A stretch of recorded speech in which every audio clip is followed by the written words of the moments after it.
꽤 작은 나라 한국. 그러나 한국의 영향력은 전 세계적으로 땅 크기와 비례하지 않죠. 작은 땅을 갖고 있음에도 그 이상의 영향력을 갖고 있는 한국은 여러 어려움들 속에서 딛고 일어나는 노력과 열정으로 많은 발전을 이루었습니다. 무엇보다 그 중심에는 한국 사람들만의 끈기와 용기, 그리고 변화를 꿈꾸는 열망이 큰 자원이 되었죠. 오늘은 젊은 시절 북한과 남한을 오가며 무역을 했던 러시아 무역회사 직원 할아버지가 40년 만에 서울을 다시 방문하자 충격적인 경험을 한 사연입니다. 안녕하세요. 한국이라는 나라를 처음 경험한 지도 어느덧 40년 전이네요. 시간이 이렇게 무섭습니다. 사실 저는 최근 한국을 다녀온 뒤에 경험한 상황들이 모두 꿈만 같은데요. 제 젊은 날을 한국에서 보냈던 터라 그날의 경험과 비교하니 여간 충격이 아닐 수 없네요. 사실 40년 전 한국은 너무 정신이 없고 어수선한 느낌이었죠. 지금의 한국도 비슷할 거라 생각을 했습니다. 그날의 상태가 단 40년 만에 변화한다는 건 사실 기적 같은 일이거든요.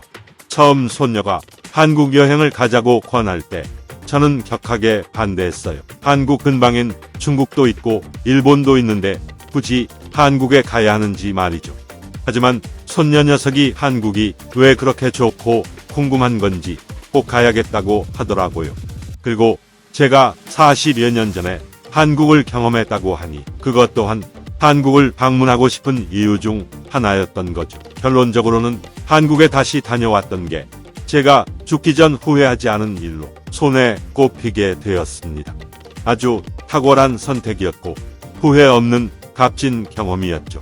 이렇게 놀라운 발전을 이룬 한국이 전 세계적으로 비교했을 때 더 월등한 나라가 있을까 싶을 정도로 그 발전의 정도가 말도 안 되는 수준이었습니다. 제가 40년 전쯤 한국에 방문했을 땐 한국은 전쟁 이후였기에 사실 그 수준이 엉망이었거든요. 처음에 한국 지사로 발령이 난다고 했을 때 분단 국가라는 사실과 여러 가지 열악한 현 상황에 대해 듣고는 정말 가고 싶지 않았습니다. 그 당시 회사는 남한이라는 곳이고 대한민국이고 전쟁으로 폐허가 되었지만 빠르게 회복하고 있는 모습을 보니 앞으로 발전 속도가 빠를 거다. 그러나 걱정 말고 다녀와라 라며 안심을 시켰는데요. 안심은 무슨 불안감을 갖고 갈 수밖에 없었어요. 당시 저에겐 회사의 발령을 거부할 수 있는 힘이 없었기 때문이죠. 처음 비행기를 타고 도착했을 때 한국의 모습은 그렇게 나쁘지 않았어요. 러시아의 시골 도시 정도 느낌이 들었거든요. 실제로 한국을 탐험하면서 그동안 미국과 다른 점을 또렷하게 느낄 수 있었는데요. 거리는 혼잡하고 바빴으며 무언가 계속 어수선한 느낌이 들었죠. 끊임없이 공사가 이어지는 건물들과 도심의 골목길 사이로 보이는 공장들은 꾸연 공기와 함께 스모그를 형성하는 모습이 빈번했습니다. 당시 제가 머물렀던 곳은 신촌인데 이곳은 한국에서 꽤 유명한 대학이 있던 곳이죠. 그렇기 때문인지 의도치 않게 당시 군사 정권이었던 한국에서 대학생들 시위를 자주 볼 수 있었습니다.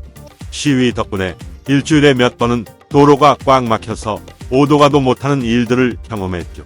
그리고 최루탄이라는 무기를 활용하는 탓에 눈을 뜰 수 없을 만큼 외운 공기가 신촌에 자욱하게 깔리기도 했던 게 생생합니다. 사실 그때 한국을 생각하면 지금도 한국 근처도 가기 싫은 게 솔직한 심정이에요. 눈이 너무 매웠어서 상상만으로도 눈을 질끈 감게 되거든요. 당시 그런 어려움 속에서 그래도 안전해지려면 눈을 뜨고 달려야 했었어요. 여기저기 큰 소리들이 나면서 정신없던 한국의 서울.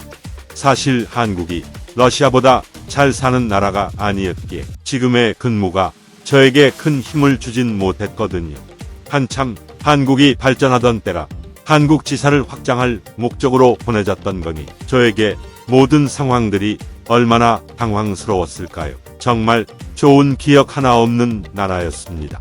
민주화를 위해서 항쟁하던 대학생들이 대단하기도 했지만 그 과정에 겪어야 했던 모든 일들은 저에겐 재난 수준이었어요. 당시 제가 한국에 보내졌을 때가 1980년대 후반에서 1990년대가 될 무렵이었는데 길거리 어디에서도 러시아 제품을 선호했음에도 불구하고 러시아 음식을 마음껏 사 먹을 수 없었어요. 회사 주변 식당들은 위생 상태가 엉망이었기에 무엇을 먹기에도 힘들었고, 당시 한국 사람들과 의사소통은 거의 불가능했기에 3년의 시간이 저에겐 곤욕 그 자체였네요. 지금 제 글을 보고 믿기 힘드신 분들도 있었지만, 제가 있었을 당시 한국은 북한이나 다를 바 없는 나라였습니다.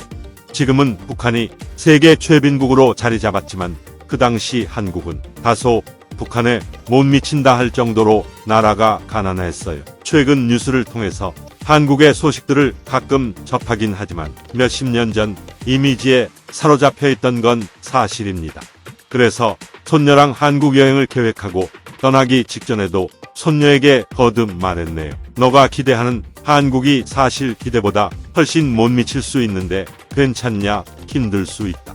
할아버지가 경험한 한국은 이러이러했다라고 말을 했지만 손녀는 씩 웃으며 오히려 지금 많이 변한 한국을 경험하는 게 할아버지에게 더 좋을 것 같다고 하더군요. 제 말이 먹히지 않는다는 걸 느꼈고 얼마 못 가 한국으로 가게 되었어요. 한국 공항에 도착하자마자 깜짝 놀랐습니다. 사실 도착 전 착륙을 앞둔 한국의 모습도 놀라웠어요. 비행기 안에서 내려다보는 모습마저도 예전의 한국의 모습과는 차원이 달랐거든요. 인천공항의 규모도 상당했어요. 도대체 40년 전 그 한국과 같은 한국이 맞는가 싶을 정도였죠. 사실 세트장을 만들어 놓고 모두가 날 속이려고 하는 거다라고 하는 게 더 믿겨질 것 같다고 해야 할까요? 그만큼 한국의 발전 수준은 어마어마했습니다. 공항에 발을 딛는 순간부터 설레기 시작했어요. 다른 나라에 온 것 같아서요. 그리고 한국에 오기 전까지 염려했던 40년 전의 모습들은 이미 머릿속에서 싹 지워졌죠. 화장실은 또 어찌나 그렇게 청결하고, 가는 곳마다 영어들이 능통해서 의사소통의 어려움도 못 느꼈네요. 머물기로 한 호텔이 광화문 인근이었는데 도착하고 보니 미국 도심 한가운데라고 해도 믿을 수 있을 만큼 으리으리했어요. 깔끔하고 정돈된 서울의 모습에 괜스레 눈물이 나더라고요. 빛나던 서울 야경을 잊을 수가 없어요. 한국 사람은 아니지만 40년 전부터 한국에서 생활한 한국 사람들은 지금의 한국을 보며 어떤 마음이 들까 내심 궁금하더라고요. 저는 한국 사람이 아니어도 이렇게 감격스럽고 눈물이 나는데 말이죠. 대학생들의 시위가 가득한 도로는 이제 온데간데 없었어요.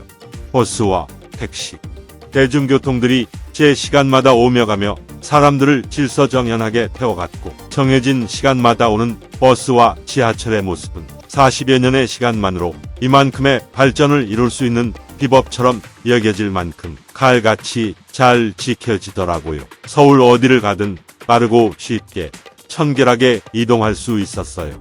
40여 년 전 같이 근무했던 한국 사람들이 생각이 나더라고요. 약간 합리적이지 못하고 불편한 요소가 있다면 어떻게든 해결하려고 하고, 모든 일에 대해 끊임없이 시도하고 오뚜기처럼 일어나는 꾸준함과 성실함 속에 도대체 삶을 왜 그렇게 피곤하게 살까 싶기도 했지만, 그 모습이 지금의 한국을 만들었구나 싶더라고요. 도심이 깔끔하게 정돈되고 나니 풍기던 최루탄 냄새는 더 이상 어울리지 않더라고요. 거리마다 눈으로 담아지는 모습들이 현실이 아닌 듯 했습니다. 모든 게 정말 뒤집어지는 듯한 변화를 이루어냈다고 여겨졌어요. 손녀는 놀라는 제 모습을 보며 되려 뿌듯해하더군요. 가장 깜짝 놀랐던 건 강남 지역이었어요. 제가 40년 전에 왔을 때 강남이라는 곳은 건물 몇 채 없는 허허벌판 그 자체였거든요. 그 당시에도 개발을 한다는 이야기는 들었었지만 상전벽해가 따로 없을 정도로 시끌벅적한 곳이 되어버렸습니다. 물론 강남 스타일이라는 노래를 통해 변한 건 알고는 있었지만 직접 마주한 느낌은 예상과 더 달랐습니다. 손녀의 손을 잡고 카페에서 커피 한 잔을 마셨어요. 지난날의 시간들이 한국에게 어땠을까 회상하며 한국이라는 나라에 대해 존경심이 생기기 시작했네요. 제가 지난 날 동안 한국의 기억이 너무 좋지 않아서 등지고 지냈던 것 같아요. 손녀를 통해 들은 한국의 이야기들은 모두 사실이었던 거죠.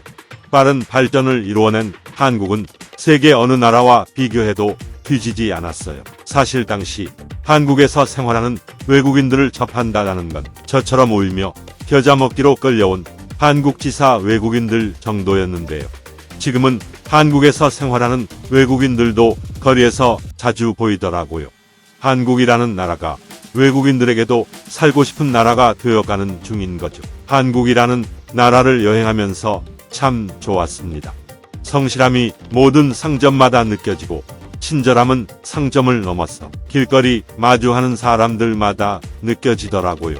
40년 전에 한국에서 생활한 3년을 보상받는 기분이었습니다. 한국의 카페들은 거리마다 줄지어 있었어요.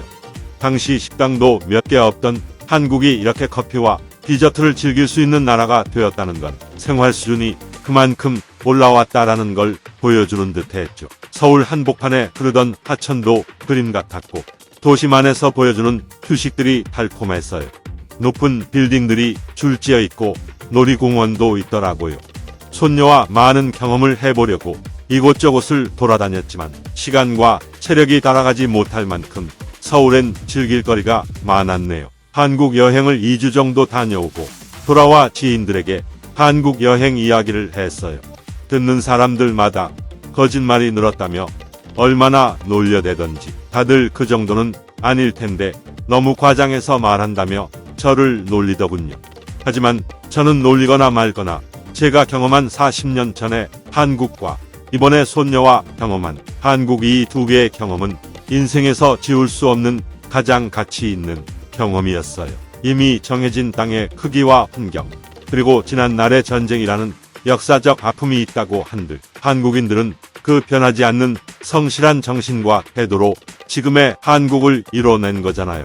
그런 가능성이 있는 민족과 나라를 경험할 수 있다는 건 무엇과도 바꿀 수 없는 충격적인 경험이라고 감히 말합니다. 그렇게 한참 청년의 때를 살아가는 손녀와 경험한 한국을 통해 이 할애비가 손녀가 조금 더 멋진 어른이 될 수 있도록 변화에 성실하게 도전한다면 이뤄낼 수 있다에 대한 진심 어린 응원을 할 수 있게 되었네요. 그런 응원을 할 수 있도록 경험으로 도와준 한국에게 진심으로 고맙고 또 고맙습니다. 앞으로 더 좋은 나라가 될 한국을 응원합니다. 세계 각국의 반응 한번 살펴볼까요? 한국이 전쟁 중일 때 어마어마했다던데 그 발전의 정도를 사실 사진으로만 보는 것과 실제 경험하는 건 하늘과 땅의 차이 정도 되지 않을까. 할아버지 눈물 나셨을 만하다. 손녀는 내심 또 얼마나 뿌듯할까. 요즘 젊은 사람들 사이에선 한국은 이미 K-팝과 IT 강국으로 유명하고 세계 안에서도 꿀리지 않은데 옛날의 두혁 안에서 한국을 오해하고 있던 할아버지에게 새로운 경험을 주고 그게 곧 의미 있는 추억으로 바뀔 수 있게 도와준 손녀가 정말 뿌듯할 듯. 사실 모든 열매도 지난날의 성장의 과정이 없다면 표현할 수 없듯이 한국도 지난날의 아픔들이 있어서 더 좋은 땅과 열매를 이룰 수 있었던 것 같다. 빠른 성장을 이뤄낸 민족의 힘이 앞으로 한국을 더 크게 만들 것 같아서 한국에 집 한 채는 마련해야 하지 않을까 고민하며 한국 주식이라도 하나 사봐야겠다. 빠른 성장은 또 무언가를 희생하게끔 한다는데 한국은 공동체 의식이 너무 좋아서 그런지 오히려 더 결속력이 높아지는 나라가 된 것 같다. 종종 한국 여행을 가는 편이고 한국 음식과 문화를 좋아하는 사람으로서 한국에 대한 이해가 넓어진 외국인들을 보면 벤슬에 나도 기분이 좋다. 세상을 보는 눈, 이전의 한국과 지금의 한국을 경험한 러시아 할아버지의 사연 들어보았는데요. 변화를 마주하는 일은 본인에게나 주변에게나 쉬운 일은 아니죠. 하지만 그 변화를 마주함에 있어서 더 큰 가능성을 발견할 수 있다면 또 한 걸음 성장의 발판이 될 수 있다고 감히 힘을 실어 이야기해봅니다. 앞으로도 더 좋은 발판이 될 동기부여의 소식들 전하도록 하겠습니다. 구독과 좋아요는 저희 채널과 채널에 함께하는 모든 분들에게 큰 힘이 됩니다. 감사합니다.